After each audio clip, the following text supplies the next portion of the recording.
to athletics at Case Western Reserve University, but it's also about two teams that were landmark teams in the history of women's athletics here at Case Western Reserve University. I'm a father of four, three of which are daughters, all who have played sports. All of them played the two sports being honored tonight by these two teams, softball and basketball, so I'm a huge fan of the commitment to women's athletics and the success and the celebration and the honoring of it. Tonight, with our University Award for Athletic Excellence, we honor the 2001 Case Western Reserve University softball team. Go ahead and clap for those ladies.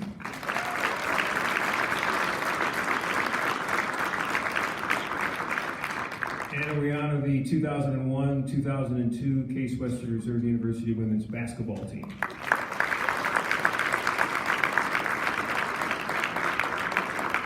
Those two teams, and it's interesting how it worked out, never before in the history of Case Western Reserve University women's athletics had not only a softball team qualify for the NCAA tournament, but a basketball team, women's basketball team. And in that single season, that 1 year, 2001, and then of course basketball moves into the winter and to the spring of the next year, both the softball and women's basketball team qualified for the NCAA tournament. So as I said, landmark teams in the history of this school, athletic-wise. They will be honored tonight with the University Award for Athletic Excellence. That softball team, that single season, won over 30 games, 31-10. And I believe they were undefeated at home. Is that correct? 11-0? 11-0 at home, or something like that. Was it more than that? But undefeated at home nonetheless. That women's basketball team, that single season, won over 20 games, right? Coach Hughes, 20-7 was your final record. And in the University Athletic Association that year, third. That tells you how tough that UAA is. So what we're going to do is I've got a list of names of the women who are here tonight from both of those teams. I'm going to start off with the softball names, and then I'm going to read the basketball names, and we're going to ask the ladies to come up to this table to my right, and we're going to hand out certificates for the University Award for Athletic Excellence, and then we're going to have Coach Hughes and then Adrian and Carla from the women's softball team come up and offer reflections on those two historic seasons. So let's start with the 2001 softball ladies. Adrian Douglas, come on up, Adrian.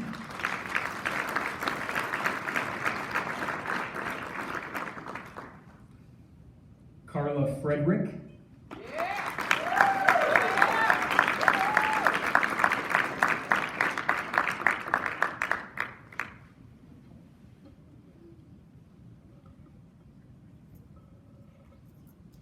Melanie Malik Simpson.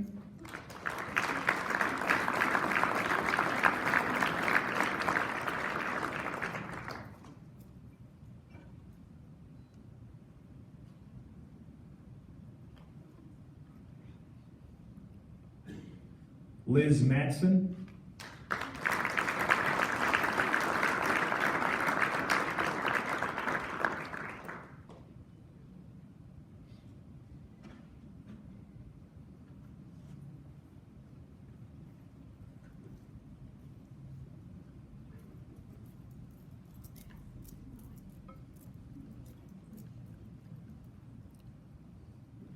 Carrie Parada.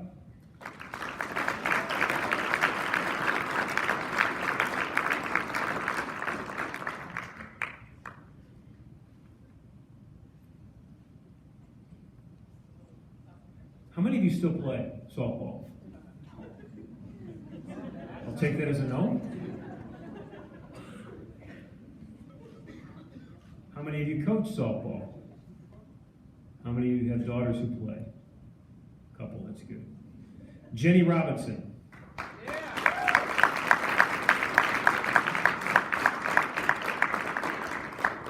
Jenny, you're the catcher in my story, aren't you? Yeah. Jenny's the catcher that Melissa said 100%. I'll throw that drop ball low and away in the dirt with 2 strikes and a batter in the winning run at third, because she knows that her catcher will block it. Jenny Robinson.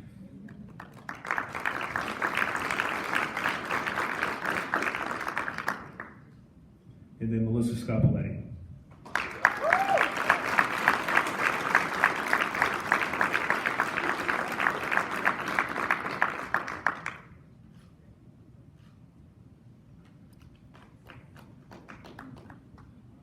Now it's time for the ladies from the softball team. Stay up there because we're going to keep everybody up here for the women's basketball team from 2001-2002. We start with Vicki Agins. Vicki?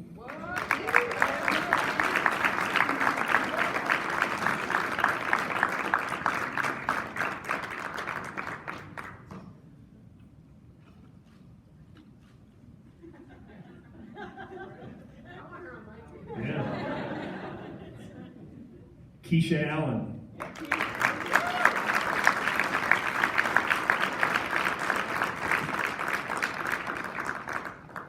I've known Keisha since both her and I were a lot younger. She was a superstar on the high school courts in Greater Cleveland. Candace Music Capizzello.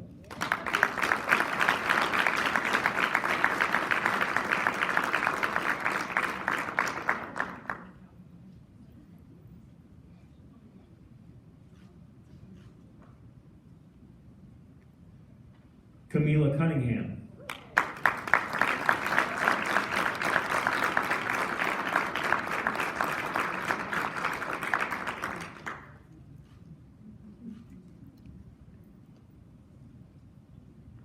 Janine Nickerson.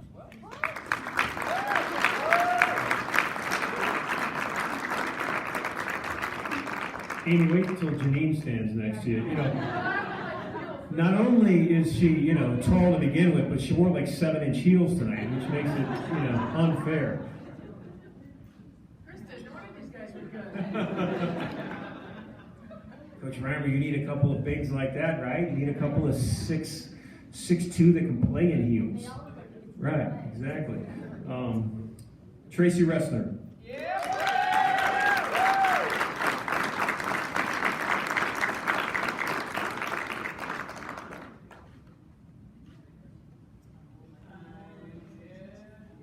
Jasmine Rowan. Yeah,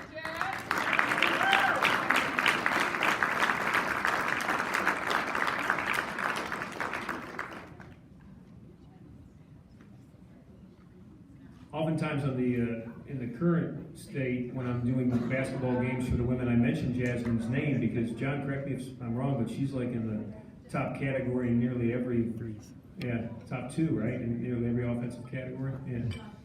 Shots attempted, Coach Hughes says.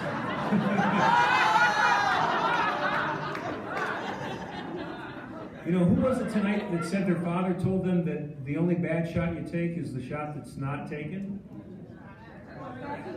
Not practice. Oh, was that you that said that? Did you invent that? Because I've heard that for a long time. Are you the first guy that's ever said that? You should say, yeah, we'll go with that. Angie Zoic Williams. Angie? That was perfect timing.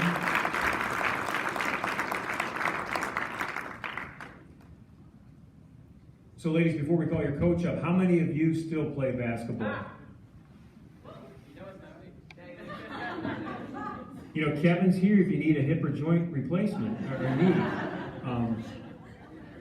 And how many of you coach youth basketball or college basketball? Good. How many of you have daughters who play college or play just basketball, youth basketball? All right. Last but not least, their leader that season and for many seasons here at Case Western Reserve University, Kristen Hughes.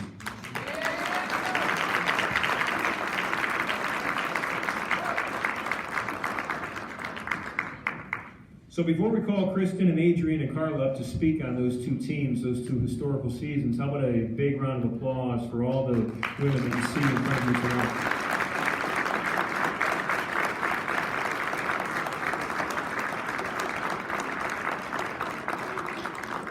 We are unveiling a plaque. Amy, do you want to come up with it and show the audience?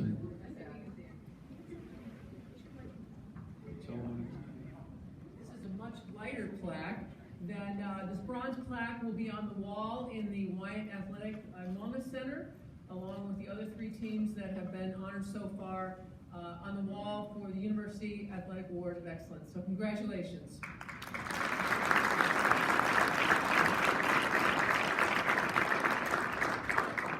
Coach Hughes, if we could have you, and then if we could have Adrian and Carla from the women's softball team coming up and offer your reflections on those two historic seasons here at Case Western Reserve University.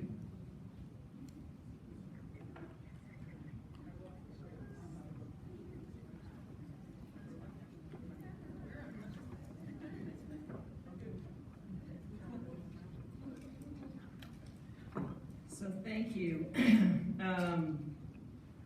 I really want to thank Amy and the entire athletic department, and certainly the Hall of Fame committee on this great recognition, this great award. There is not a team, honestly, that deserves it more. You do enough of these Hall of Fames, and you start to realize how misguided your decisions were around haircuts and outfits. But they're all looking pretty good tonight. There are a lot of memories when I think back to this team. I could certainly talk. Angie already mentioned Jasmine's half-court shot at the buzzer, which was not how we drew it up, but it is the sweetest bank shot I think I've ever seen. I could tell you about early in the season, us having a 20-point lead on Baldwin Wallace, which at the time was one of the top teams in the country, and how great that halftime felt.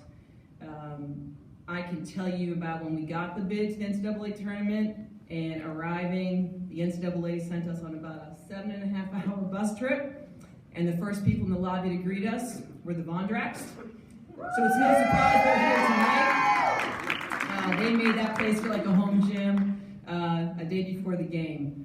I can tell you about the second to last game of the season that we lost, and I thought with it we lost all chance of getting to the NCAA tournament, and crying with Ed Zoik in the lobby and having absolutely no idea what to go and say to this team.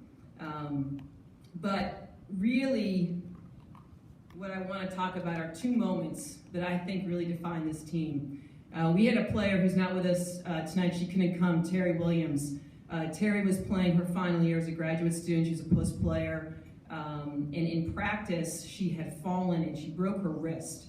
And we were going into the 6th game of the season. And if you know Terry, right or wrong, you knew that this kid was going to play. I mean, it was just a matter of like how many bandages we needed. Didn't matter if it was broken, the kid was going to play. So she played. So we pull into, I don't remember who we were playing actually, but it was an away game. And we get to the gym, and Terry, you could barely see her fingers. I mean, her hand was that bandaged up. It was her non-shooting hand, thank God. And we get into the gym, and the kids are just doing their regular work. We haven't done pregame, nothing yet. And I remember walking into the gym, and I see Candace Music, and Candace is here tonight. And Candace was a kid who sat at the end of our bench, didn't get a lot of playing time. And I see Candace on her own go over and grab Terry, take her to a side hoop, and just start rebounding for her. Because she knew she needed a different kind of warmth. She knew she needed different reps to get her ready. And it was one of the most unselfish things I've ever seen a player do on her own. And Candace did that a lot for us. And when you have a kid who's sitting at the end of your bench as a senior doing things like that, you know you've got a really special group. And then fast forward, I already talked about that game we lost. It was one of those perfect storms when it didn't matter what we did, nothing was going right. And we lost that game. We were 3rd in the UAA. We had no chance to get the automatic qualifier, and I really thought we were done. I thought we were a bubble team already. There's no way they're going to give us that bid. And literally, like I said, Mr. Zoik and I cried in that lobby. And I don't even know what I said to the team afterwards. But I do remember the next day. It was a Friday afternoon. We had practice. We had a shoot-around. We were playing Emory. It was our final game of the season. It was senior day. And I remember huddling this group up and saying, you know what? I don't know what that committee's going to decide. But what I know is you've had a group of fans, you've had family members, you've had people on this campus who have committed to you and supported you the whole way. And you are the best damn basketball team I have ever been a part of. And so we're not going to let one game define the season. We are going to go out there tomorrow and we're going to put on a show. We ran Emory off the court. But the reason we did, the reason I'm bringing up this story is the look in their eyes, the belief that this group had, that's what made them different.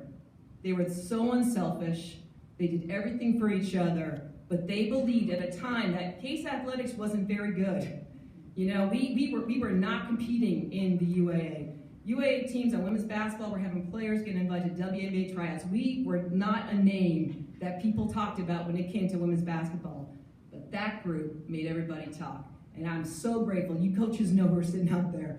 You know, if you've got players, you are a great coach. And these kids made me look absolutely fantastic. I'm so grateful for that journey. Thank you.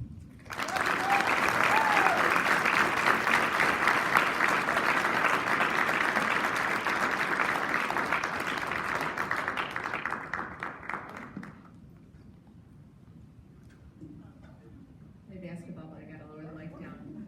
So we're not gonna sing, and we're not gonna be as great as Coach Choose, but we have some thank yous to give on behalf of our awesome softball team. Adrian and I are so happy to be here today to represent our team, that's over here now. We'd also like to thank Amy Backus and Rebecca Copeland and everyone involved in making this night great and just making Case Athletics a growing success. Thinking about all that it takes to make an athletic department makes us kind of rewind and think that when we were playing, we didn't really think about that. So a belated thank you to Dave Hutter, our athletic director at the time, to Barb, who wrapped us all up, all of us, probably have all sorts of injuries back in the day.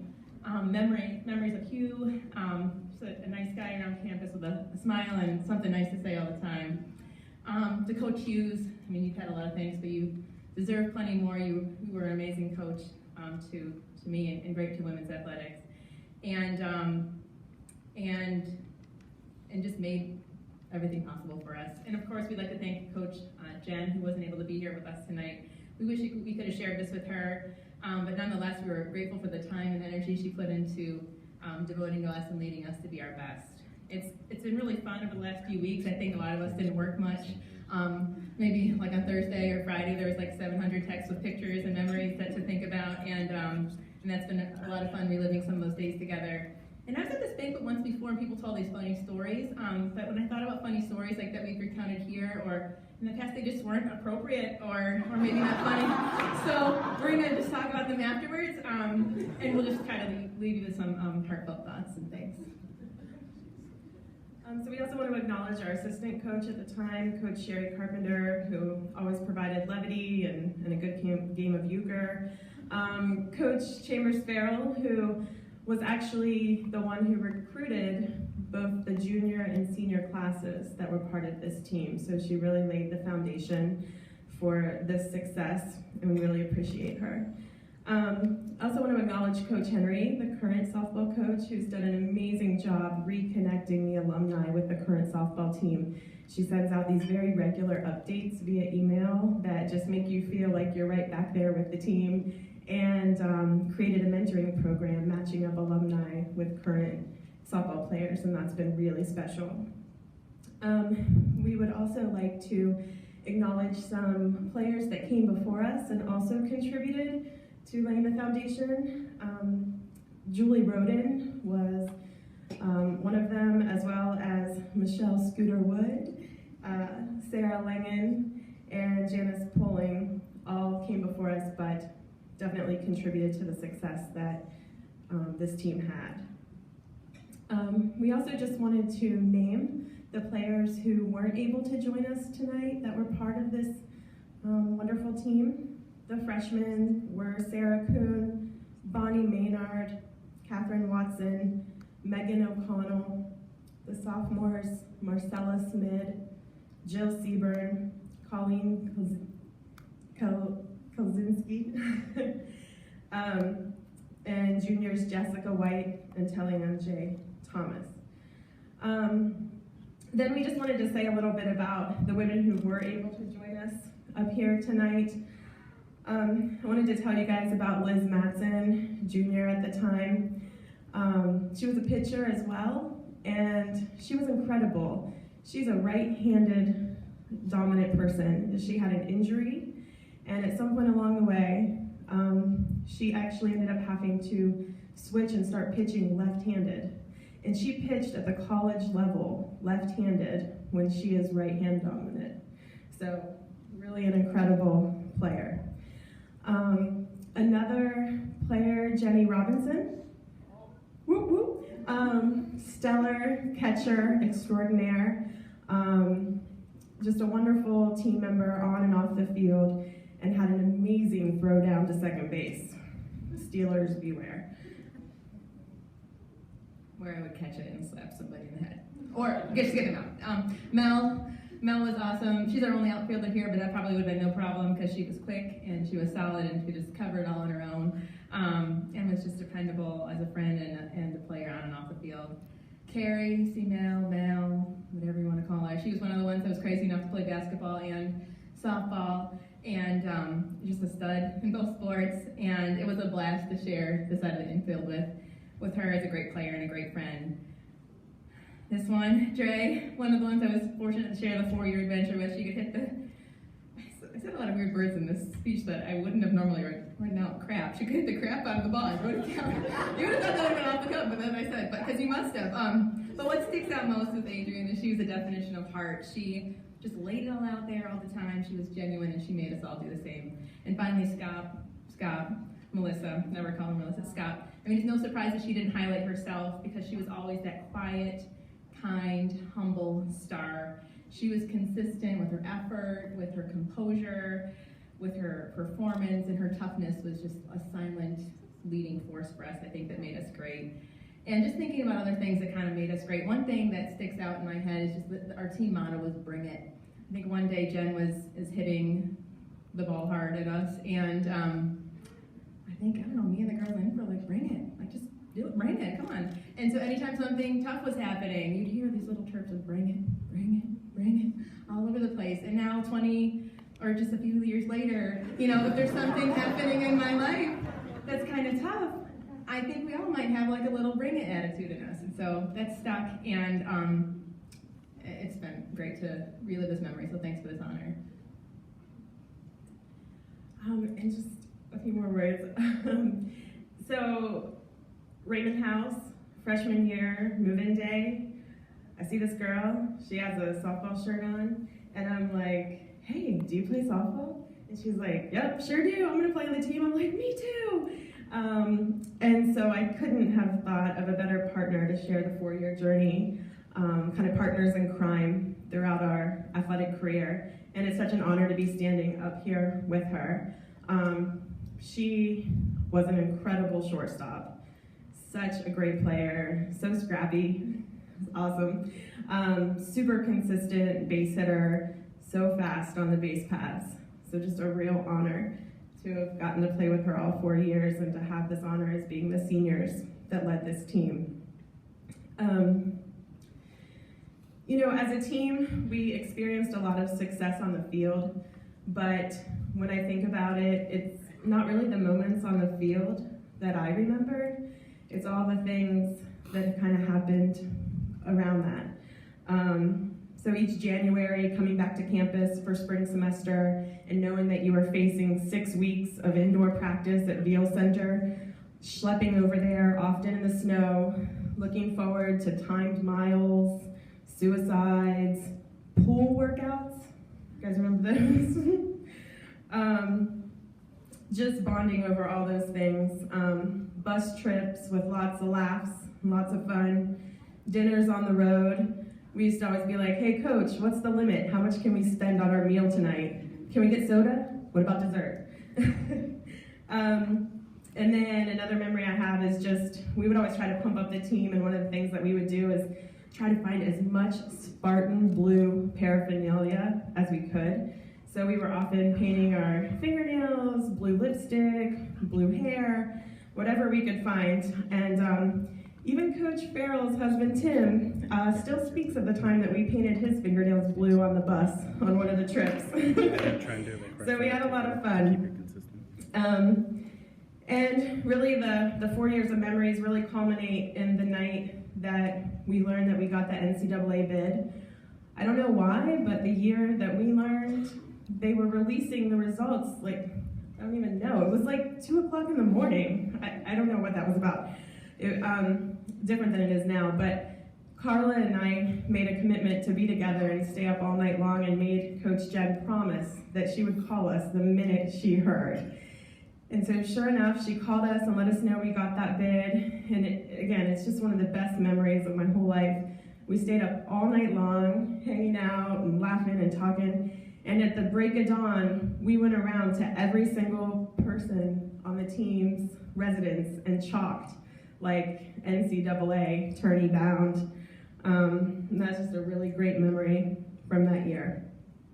So in sum, it was an honor of a lifetime to be connected to this incredible group of women, pursuing our dreams fearlessly, having the time of our lives, all while representing this amazing institution we each have the lifelong privilege of calling our alma mater.